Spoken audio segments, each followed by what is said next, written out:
Well, first of all, thank you all for being here. This is a great honor for all of us to represent Servite High School. We take that very seriously.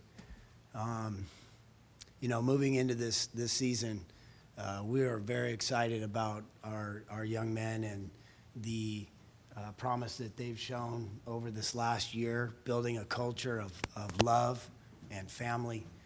That's something that Servite is all about, and the football program is matching that in a great way. I've always said there's two very special things about Servite, and number one, it's the young men that go to Servite, and number two, it's the parents that choose to send their boys to Servite to turn them into men. And I think those are strengths of our program right now. These guys that are in our program are exceptional in every way. And I'm very thankful as a coach, and I have a unique perspective as a dad too. My son is going to be a sophomore in this program, and I'm so thankful that he has guys like these four up here to mentor him and lead him into becoming a Servite man, which, some of you in the room, I know we got Steve Fryer, his son went to Servite, and I had opportunity to coach him, and it is such a special place to be at. I'm very thankful to be there. I'd like to introduce our guys, and I'll tell a little bit about our philosophy as a program as well, and then I'll follow up with a little bit of program philosophy. Our first young man to my left over here is Carrington Dennis. He's a defensive back. He's had three brothers go through our program. I've had the opportunity to coach all of them. A great family. Carrington is a selfless young man, plays two sports, a great student. We've asked him to change positions multiple times in the summer, and he's done that with no questions. He'll definitely be one of our best players and versatile players that can move around in the secondary and play all 5 spots. Next young man is Nick Martinez. Again, he's setting a legacy. He's got a younger brother coming into the school this year. I think it says a lot when families choose to keep sending their boys to Servite. I think they see the value of the education, and I think it's much more than just football. Nick's going to have the opportunity to play at the University of Kansas next year as an offensive lineman for Les Miles. A great opportunity, a great family, and we're looking forward to coaching his younger brother as well. Next guy to my right, Jake Overman. Overman's a legacy, or Jake's a legacy. His dad played football and went to school at Servite. Again, I think it just says a lot to us and to the community that, their dads choose to send their sons there. Jake's a tight end. He has multiple offers. And I think he's going to get a big one today. We'll keep it a little under wraps, but we're going to make a big announcement. He's got a big offer coming, we know, this afternoon. We can't say it because the head coach needs to make the call, and we'll make that announcement later today. But we both have big smiles on our face when we heard that one. And then our last young man, Tristan Wilson, great representative of a multi-sport athlete, plays or wrestles for our school. As many of you know, we have a great wrestling program under the direction of our athletic director, Alan Clinton. Tristan went to the state meet this year and placed 4th. A great wrestling program. He's a leader in the wrestling program, but what he's doing for us right now, he's changing our culture with his toughness. He's definitely, I believe, the biggest leader right now in our program as far as leading us into how to be a champion. He's been in a program that has won championships, and I think that's important to have guys in your program that have won championships and believe that they can win them. And he's teaching our young guys what that means. So as you heard me introduce our guys, all of these guys started at Servite, and they're going to finish at Servite. And that's our philosophy. We're going to build a program based upon building them from the ground up. We believe it takes 4 years to become a Servite man. Not to say that we won't welcome, young men into our program for different reasons, but we really are trying to build our program from the ground up. I teach freshman PE for a very specific reason. I want to build a relationship from day one. Those guys come on our campus, and I get to build a 4-year relationship with the young men that play football and also that don't play football. And that's the philosophy of the school, and I believe in it wholeheartedly with our program. We're not trying to build an all-star team. We're trying to build a team and a family and a community that believes in the same things and is fighting for the same things. And this group right here, you know, after 1 year being in the program, you know, they've took the reins of this program, and they're going to lead us to great things this year. There's no doubt in my mind the way they've taken this off season and practiced in the spring and the summer. We just got out of camp. I don't think I've had a better camp with a group of young men. And these guys can maybe talk about that, but we do a sleepover camp, 4 days, 3 nights, sleep in the gym. They don't get much sleep. I think you can hear my voice a little raspy. You know, we had about 12 hours sleep in 3 days. And we really became close as a team, and I think we're going to see that, you know, when our guys play. You know, they're not playing for just themselves or their family. I think they're really going to play for the guy next to them. We've heard a lot of stories about, you know, personal things in their life, and now we know what we're fighting for. We have a big why for why we're fighting for the guy next to us because of the things that these guys have battled through, and we're going to help them through it. One of the biggest things about Servite is we talk about a brotherhood, and I believe that the brotherhood at Servite is true. And when it really shows up in my mind is when, you know, things are hard or these guys are going through tough times. And as young men, you know, we go through some things. And so we share those things with each other. And what I've seen over the years, and especially, you know, during this camp, these young men, you know, they stood up for these guys that are going through some tough stuff. And we're a very tight team right now. I think we're a dangerous team because of it. And I'm excited to see what these guys do. You know, we're going to do it together, and we're going to have fun doing it. So a little bit about us, and then I'll send it back to Tia. Thank you, Coach. And now, questions for Coach and the players. This is for Coach Khamis, Steve Fryer, the Register OCRC guys. Good seeing you.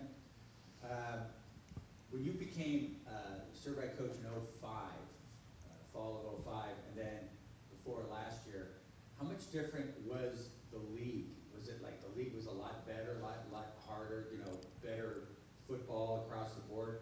This second go around, did you see a change in the quality of the league? I think the league originally was more balanced. I think there was great coaches then, and I think there's great coaches now. I do think, you know, in the last few years, there's been 2 teams, you know, that have dominated the league. In the past, it was more balanced. Even the first, I think, 4 years, there were co-champions, or, you know, there was the 3 teams that were the champions. It was the first year that a team went through undefeated was us in 2009. We won 19 Trinity League games in a row. I think Bosco's done more than that at one point and become the, you know, that they can hold that little record. We're coming. We're going to get back to it. But you know, I see that there's 2 teams right now that are more at the top. That's the biggest difference. I think there's great coaches. I thought, you know, Steve Fisher from Santa Margarita is a great coach. You know, all the coaches that I've gone against every single year have been great and run great programs with great kids. So that isn't different. It's just that there's 2 dominant teams, I guess. Carrington, you come from a family, how many brothers now is it that played for the press?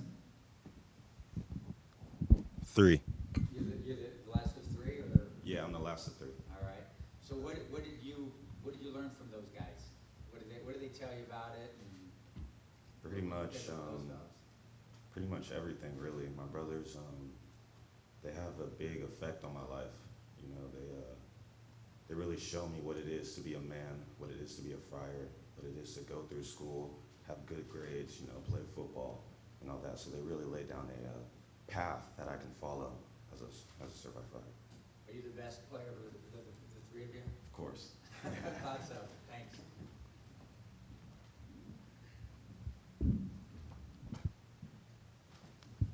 As you go to home, Mike, going home onto it. Questions for you. So many great DBs came through the Servite program here in recent years. What did you pick up from those guys? What did you learn that you're have incorporated into your game? You know, a couple of the DBs that I have, you know, looked at, you know, learned from were the DBs from the '09 team. So that includes my brother, of course, Carlton Dennis, and Jordan Jones. I've looked over their film and everything. I saw how they play. They play with a certain mentality. I like to call it dog mentality. They played with a certain, like, they always had this fire in their heart where they always had to be in on every single play. You know, they had to break up every single pass. No one was going to catch a ball on them. So I feel like I have to be that same way. You know, I have to always play the receiver the same. I don't, you know, have to worry about big name opponents or anything like that. I have to treat every single player the same way and, you know, play them the best of my ability. I have Carlton Dennis. He is a corner. I have Kenny, who's a defensive end, and I also have Cameron Dennis, who's also a corner. Yeah, I'm the fourth. Kenny played on the '09 team and Carlton, and then Carlton played on the 2010 team that played for a state championship. Cameron graduated in 2015. All with Ks.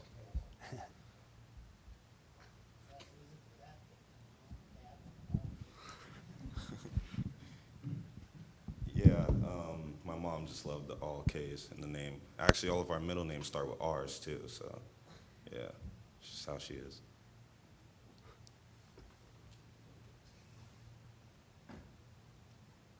Hey Troy, we're here, Connor Morris at Scorebook Live right in front.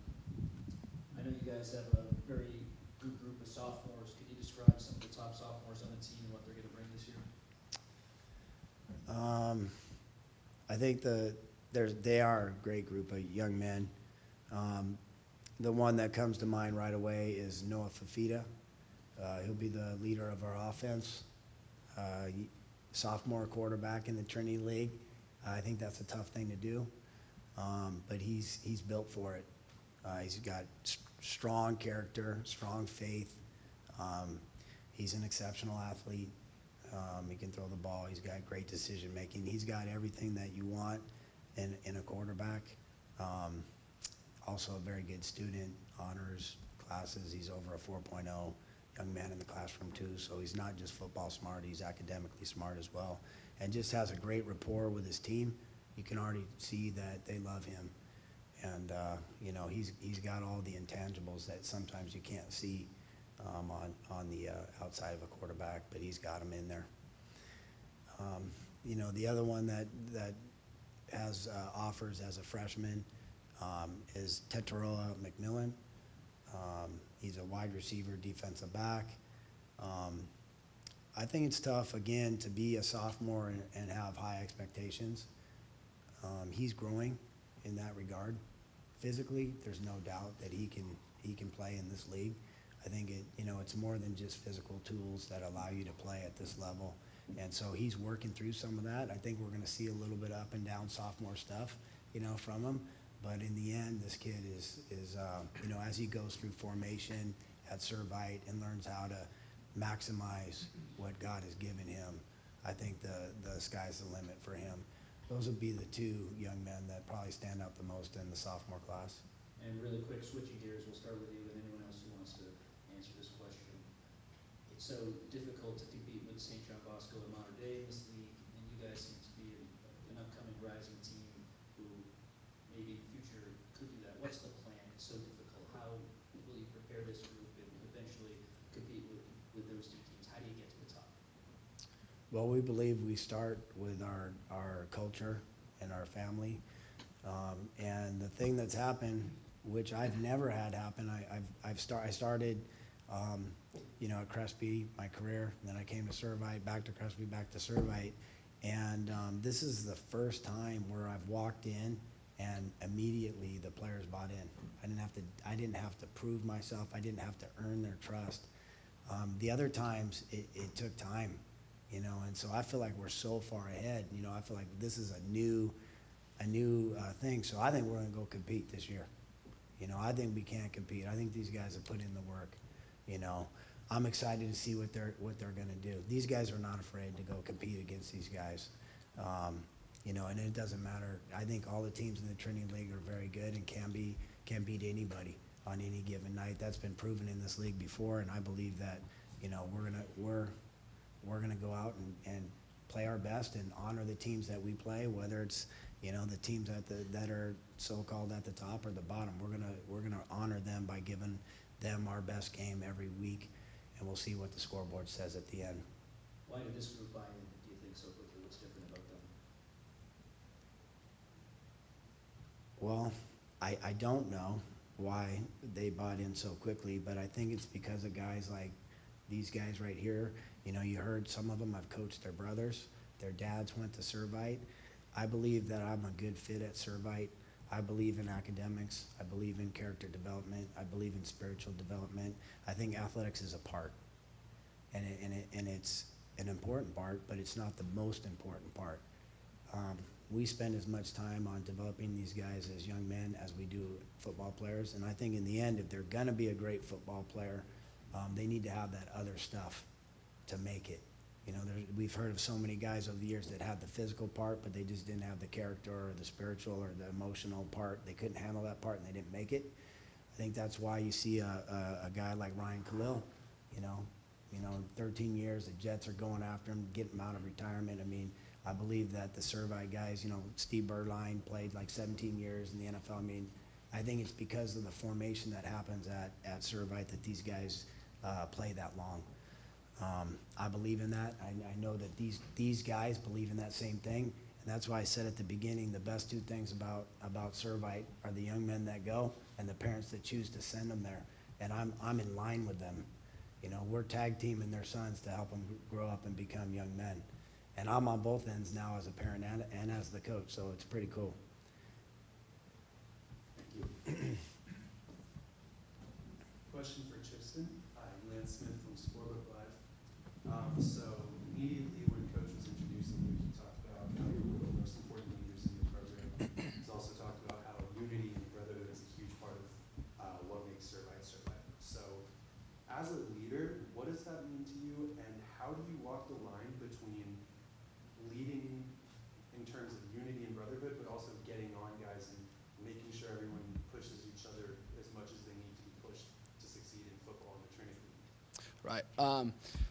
Well, I think as a leadership role, I mean, we're all leaders here, and we're all a band of brothers. But I think at the end of the day, we're pushing each other to be better than that next team, be better than the guy in front of us, and better each other, better the guy next to us. And you know, at Servite, once you buy in, you really have that opportunity to truly understand the brother next to you, and that'll give you that much more drive, that dog mentality, that tenacity to become a great player and a great overall man.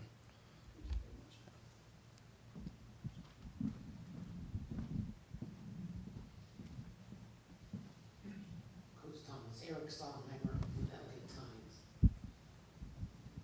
It's only August 2nd and your voice is already out. You sound like Bruce Robinson. How can you explain that? I'm getting old. My voice is weak, I guess. No, we just got out of camp. We spent, like I said, 3 nights, 4 days. And we have a tradition where we do a thing called countdown. I call it. And so I usually lose my voice in camp. It'll come back. It'll be back in working order in a few days, I'm sure. Players, has he been yelling a little bit or not? A little bit. Thank you. Hey, Coach, Orange Coast College home field this year for some games? Yeah. How many different, in your tenure at Servite, how many different home stadiums have there been? All I know, I remember the first year we played 13 games in 2005. I think we played in 11 stadiums. Yeah. You know, we're always on the road. Warren of Downey. And I think that at first, I saw it as a thing that was against us. And now I look at it as a thing that's for us because we learn how to travel. You got to win on the road. You know, in order to win a championship, you have to be able to go somewhere that is not your familiar home stadium and win. And so, you know, for us, I like it. You know, it's something that we're used to traveling every week. We always got to get on a bus and we always got to come home. So whether we're playing at, you know, OCC or the Bowl or Bosco or J. Sarah, it doesn't matter. you know, for us, we're used to it. Thank you.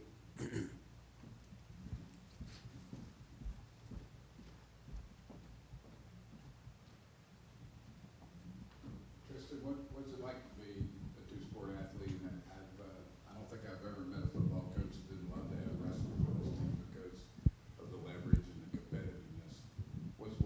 How do you kind of balance those two? Because most athletes now are only playing one sport. Right, and I think that's the difference between a lot of my brothers here, allowing us to play two sports and having the support from our head coaches.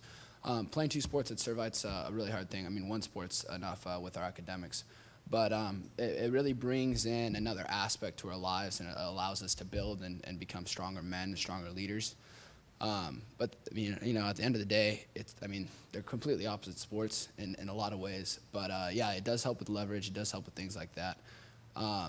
But it really keeps your head on straight, and it allows you to stay in that shape year round and become that dog. Can I answer that? Just add to it a little bit. So all of these guys are multi-sport. Tristan, Russell, play football. Jake plays rugby. Nick threw the shot put and discus, and Carrington ran track as well.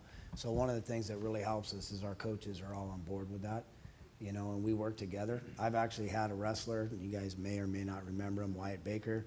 He wrestled at Columbia. We were going into a semifinal game against Mission Viejo, and Coach Clinton asked me if he could take him to a wrestling match during the week leading up to that game. He was my boss, you know. I did have to say yes, but I mean, we did. He went.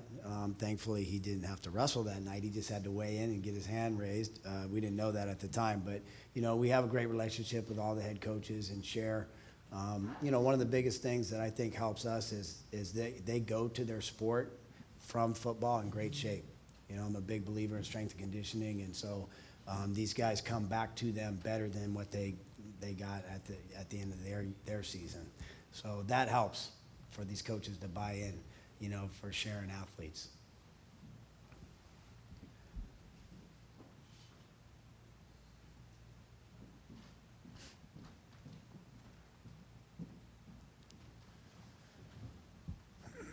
Coach, and the players we want to talk about as well, but just kind of in reference to the overnight, when you guys get in there, maybe it's more so for the players, but what's it like to kind of, before you go in, maybe, and then what's it like to come out of that, and then kind of, you guys all mentioned brotherhood, and it's all talking about family. Is that where maybe that a lot of that starts? Is that chance to kind of be locked in together like that and get to know each other on a whole different level than just on the football field? Yes, I would say 100%. So actually, the brotherhood started my freshman year, but when I noticed the biggest change was literally the day that Coach Thomas came. We were in the weight room that very day after school, and it was a whole culture change, and we've been changing that culture ever since. And yeah, going into camp, we know it's going to be extremely difficult, not only because of the physical aspect, but because we're not getting sleep, very much sleep at least. But yeah, it's going to be tough, and we know it's going to be hard. But that's what makes us different is other people would be dreading it and not wanting to be going to bed at 3 in the morning and getting up at 6. But we want that. You know, it's hard, and it's hard, and that's why we want it, and we love that, and that's what makes us different, and that's what builds our relationship stronger than other places, I would say.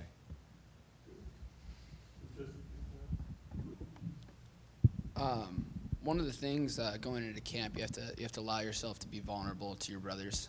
You have to be open-minded and heavy-hearted. But when you do that, when you buy into that camp, you know, it changes the atmosphere. You know, there's a lot of blood, sweat and tears shed this camp, and I think I really got closer to a lot of my brothers that, you know, I didn't know. Especially balancing two sports and not being able to meet a lot of them. But I really noticed a difference when I stepped out of camp, when I stepped away from my brothers, and I went out in public. It wasn't the same. You know, I felt a little out of place, And I think that really makes a difference between Servite and a lot of these other schools. We're built different in the sense that we're really involved with our faith, and we're loving towards our brothers and our coaches. Yeah, that's all I gotta say. Coach, do you notice that the young men are changed for that experience of being together like that? I definitely feel like they grow up a lot, especially the younger guys.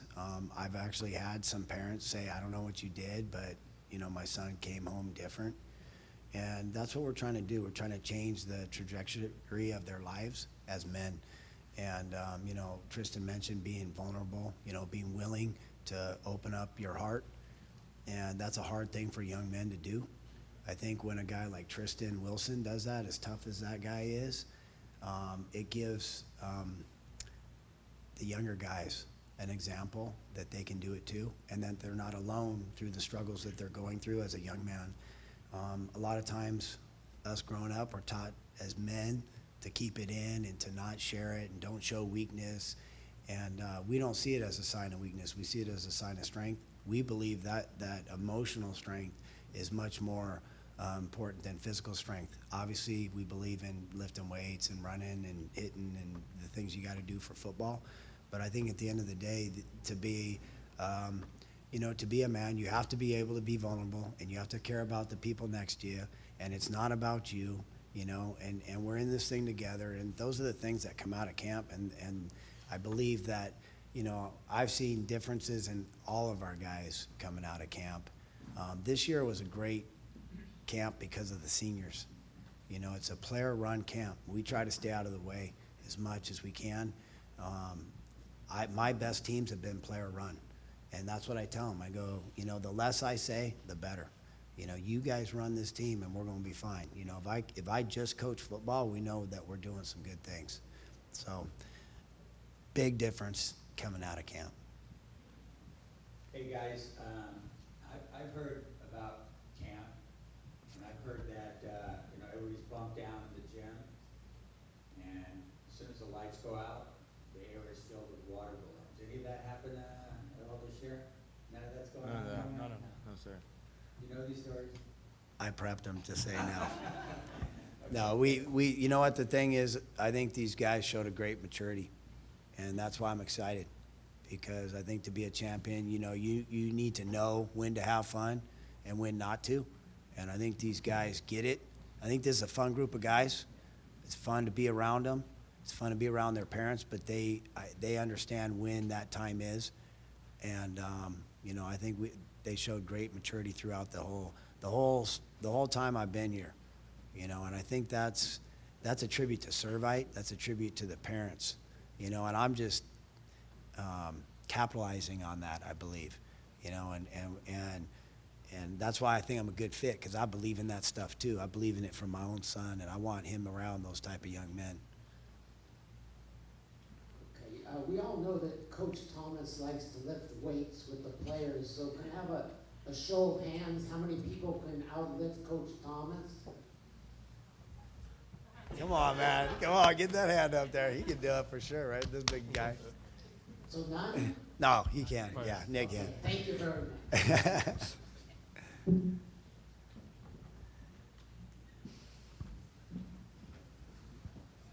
Thank you for answering all my questions. One last one I have, Coach, if you could fill in the blank for me.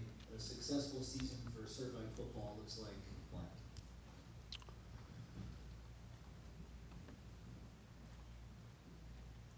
I think it looks like a family. And, when families go through hard times, they rise up. And when they go through good times, they celebrate. And they're there for each other in both circumstances. And that's what I know this family's going to do. They'll stick together and celebrate, in all circumstances of our season, as a community, as a brotherhood, and as a school.